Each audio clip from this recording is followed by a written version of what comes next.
দেশের দক্ষিণের বেশ কিছু এলাকায় বয়ে যাচ্ছে দক্ষিণা দমকা ঝড়ো বাতাস। আগামী 24 থেকে 48 ঘন্টায় ফের উত্তর পূর্ব বেশ কিছু এলাকায় দেয়ে আসছে বিক্ষিপ্ত বজ্র বিদ্যুৎ সহ ঝড় বৃষ্টি। প্রিয় দর্শক বন্ধুরা, সবাই কেমন আছেন? চলে আসলাম আরও একটি গুরুত্বপূর্ণ আবহাওয়ার আপডেট নিয়ে।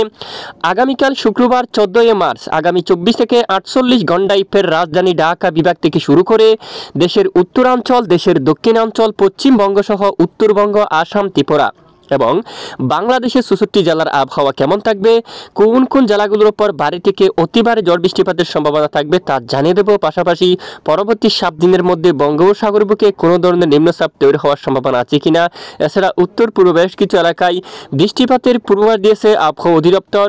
কোন কোন জেলাগুলোর উপর এই ঝড় বৃষ্টিপাত হতে পারে তা জানিয়ে দেব। আশা করি ভিডিওটি না টেনে শেষ পর্যন্ত দেখবেন। ভালো লাগলে লাইক করবেন।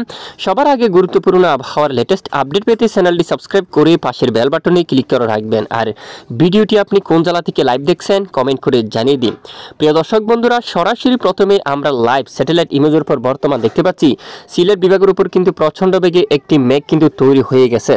বিশেষ করে বিশনবাপুরের দিকে ঠিক দেখুন, এই যে বিকেলে যে সন্ধ্যাকালে বিশনবাপুর উপর দিয়ে কিন্তু একটি মেঘ তৈরি হয়ে গেছে। এটি চাতক বাজার উপর দিয়ে কিন্তু যাচ্ছে এবং দেখুন জামালগঞ্জ অঞ্চল দিয়ে বিশনবাপুর এবং চাতক বাজার এই অঞ্চল দিয়ে কিন্তু যাবে এবং এদিকে ভোলাগঞ্জ এই অঞ্চল দিয়ে কিন্তু মেঘটি প্রবেশ করবে এবং এখানে জাইন্তাপুর সহ রাতে সকল এলাকায় বৃষ্টিপাতের সম্ভাবনা থাকবে। চরকাই এদিকে বৃষ্টিপাতের সম্ভাবনা থাকবে। রাতে বড়লেখা, জাকিগঞ্জ এবং বালাগঞ্জের উত্তর দিকে আকাশ মেঘাচ্ছন্ন হতে পারে।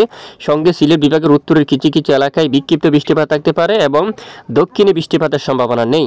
এখানে বেশ কিছু এলাকায় বানিয়াচং, হবিগঞ্জ, মৌলভীবাজার, কামালগঞ্জ, ধর্মনগর, কোলাউড়া আকাশ পরিষ্কার থাকতে পারে। উত্তর দিকে বৃষ্টিপাতের সম্ভাবনা রয়েছে।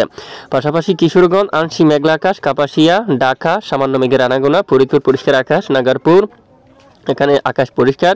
এদিকে সিরাজগঞ্জ, তারপর সিংড়া, বগুড়া, মহাদেবপুর, রাজশাহী একেবারে পরিষ্কার আকাশ। রংপুর, দিনাজপুর, ঠাকুরগাঁও, পঞ্চগড় এখানেও সকল এলাকায় আকাশ একেবারে পরিষ্কার। দক্ষিণাঞ্চলে খুলনা, বরিশাল, চট্টগ্রাম প্রায় আকাশ পরিষ্কার। চট্টগ্রাম বিভাগের উত্তরে সামান্য মেঘের আনাগোনা, তবে কিছুটা দমকা ঝড়ো বাতাস কিন্তু বয়ে যাচ্ছে, যা গত কয়েকদিন আগেও কিন্তু আমরা আপনাদেরকে জানিয়ে আসছি। আসুন এক নজরে দেখিনি আগামী 24 থেকে 48 ঘন্টার আবহাওয়া কেমন থাকবে। আগামীকাল দেখুন আজও দক্ষিণা বাতাস কিন্তু বয়ে যাচ্ছে বেশ কিছু অঞ্চল জুড়ে। আগামীকাল শুক্রবার 14 মার্চ আগামীকালও দক্ষিণা দমকা বাতাস বয়ে যেতে পারে বেশ কিছু অঞ্চল জুড়ে। তবে ঝাপসা আকাশ থাকবে চট্টগ্রাম বিভাগের উত্তরাঞ্চল এবং ত্রিপুরা থেকে শুরু করে এখানে সিলেট বিভাগের অধিকাংশ এলাকায় মেঘের আনাগোনা থাকতে পারে এবং আকাশ প্রচণ্ড আকারে মেঘাচ্ছন্ন থাকার সম্ভাবনা রয়েছে। এদিকে ফরিদগঞ্জ থেকে শুরু করে দেখুন এখানে লাকসাম, হাজীগঞ্জ, কুমিল্লা, বেলুনিয়া, তারপর উদয়পুর সহ মগিয়াবাড়ি, শিলচর বাজার, আগরতলা, হোমনা অঞ্চল এবং এদিকে নরসিংদী, ব্রাহ্মণবাড়িয়া, নাসিরনগর আকাশ প্রচণ্ড মেঘাচ্ছন্ন হতে পারে। আগামীকাল মৌলভীবাজার, সিলেট বিভাগের দিকে আকাশ মেঘাচ্ছন্ন হতে পারে। পাশাপাশি এই যে এখানে সিলেট বিভাগের যে মাঝামাঝি স্থানে একেবারে দক্ষিণা বাতাসের সঙ্গে এখানে দেখুন উত্তরে বাতাসের সংঘর্ষ হয়ে মেঘ তৈরি হতে পারে, সঙ্গে বৃষ্টিপাতের সম্ভাবনা থাকবে। এদিকে অনেক এলাকায় বৃষ্টিপাতের সম্ভাবনা থাকবে এবং বেশিরভাগ এলাকায় আকাশ মেঘাচ্ছন্ন হতে পারে। এদিকে শিলচর সহ পাইলাপুল, জাকিগঞ্জ এবং খাদ্যম উত্তরের এই সকল জেলায় কিন্তু একেবারে বৃষ্টিপাতের সম্ভাবনা কিন্তু অনেকটাই বেশি রয়েছে। এছাড়া দেখুন উত্তরে চাতক বাজার, এখানে বিশনবাপুর এদিকে বৃষ্টিপাতের সম্ভাবনা থাকবে। আগামী শুক্রবার 14 মার্চ থেকে দেখুন সারাদিন মূলত উত্তরে বেশ কিছু এলাকায় মেঘলা আকাশ সঙ্গে বজ্র বিদ্যুৎ সহ বৃষ্টিপাত থাকতে পারে।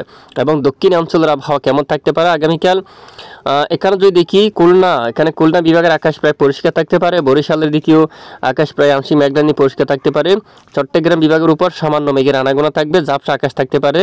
উত্তরের অধিকাংশ এলাকায় দক্ষিণা বাতাস থাকতে পারে, সমুদ্র থেকে দক্ষিণা বাতাস কিন্তু থাকবে। ঢাকা বিভাগের অধিকাংশ এলাকায় আকাশ পরিষ্কার থাকতে পারে। উত্তর আকাশ কিছুটা মেঘের আনাগোনা, উত্তর পূর্ব দিকে ঢাকা বিভাগের এখানে মেঘের আনাগোনা থাকতে পারে এবং উত্তরাঞ্চলের আবহাওয়া রংপুরের দিকে একেবারে সকাল থেকে আকাশ প্রায় পরিষ্কার থাকার সম্ভাবনা রয়েছে। আলিপুরদুয়ার, শিলিগুড়ি এদিকে আংশিক আকাশ মেঘাচ্ছন্ন থাকতে পারে। আপাতত পশ্চিমবঙ্গের আকাশ কিন্তু পরিষ্কার থাকতে পারে, বৃষ্টিপাতের সম্ভাবনা কিন্তু নেই। যদিও কয়েকটি এলাকায় আংশিক আকাশ মেঘাচ্ছন্ন হতে পারে, বৃষ্টিপাতের সম্ভাবনা কোনো ধরনের নেই। শনিবার 15 মার্চের আপডেটেও দক্ষিণাঞ্চলের আবহাওয়া প্রায় স্বাভাবিক থাকতে পারে। সামান্য মেঘের আনাগোনা থাকতে পারে।